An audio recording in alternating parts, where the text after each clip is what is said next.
এ ও B পরস্পর বিক্রিয়ায় করে প্রদত্ত রাসায়নিক সমীকরণ অনুযায়ী সি উৎপন্ন করে। সমীকরণটি বলেছে 2a প্লাস বি, যেখানে 2c উৎপন্ন হয়। এ, বি ও সি যথাক্রমে তিনটি গ্যাসীয় পদার্থের সংকেত। এ ও বি এর বাষ্প ঘনত্ব যথাক্রমে 32 ও 16। সি এর বাষ্প ঘনত্ব কত? প্রথমত আমরা এই বিক্রিয়াটি একটু দেখে নেব যে 2a প্লাস বি, যেখান থেকে 2c উৎপন্ন হচ্ছে। এবারে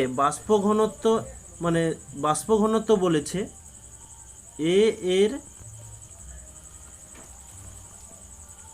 বাষ্প ঘনত্ব মানে ডি বলে দেওয়া রয়েছে, ডি সমান 32।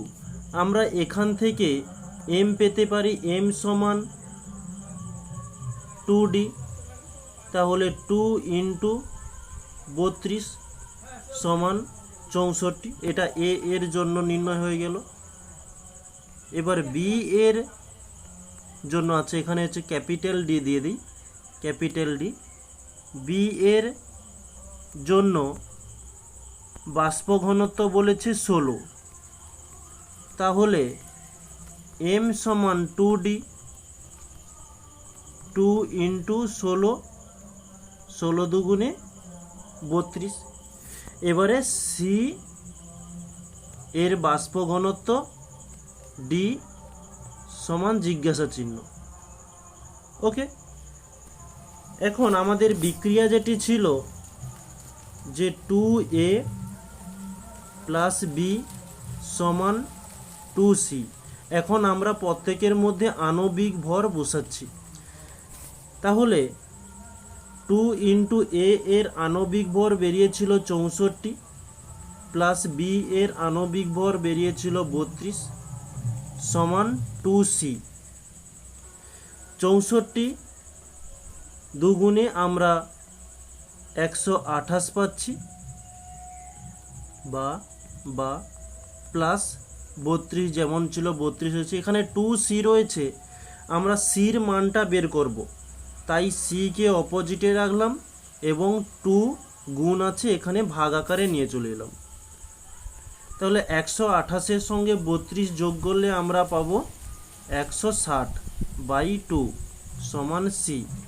তাহলে আমরা 2 দিয়ে দিলে 2 8 16 সমান 80, 80 সমান সি। তাহলে সি এর মান বের হয়ে গেল 80। এটা কি? যে আণবিক ভর।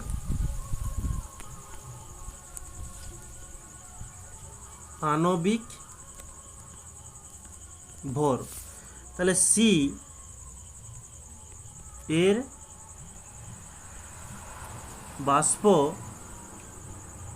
ঘনত্ব ডি সমান m/2 বলতে পারি। এম এর মান 80,